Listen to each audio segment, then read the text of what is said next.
ఒంగోలు సమతానగర్లో వేంచేసి ఉన్న వెంకటేశ్వర స్వామి దేవస్థానం వార్షికోత్సవం సందర్భంగా కళ్యాణ మహోత్సవాన్ని కన్నుల పండుగగా నిర్వహించారు.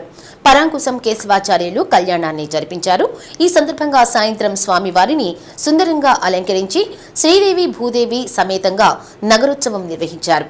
నగరోత్సవంలో కళాకారులు చేసిన కోలాటం విశేషంగా ఆకట్టుకుంది. దేవస్థాన పాలకవర్గ సభ్యులు రాయిని శ్రీనివాసులు, కోటే వెంకటేశ్వర్లు, రాయిని కృష్ణ, రాయిని చలపతిరావు, రాయిని సుధాకర్ కార్యక్రమాలను పర్యవేక్షించారు.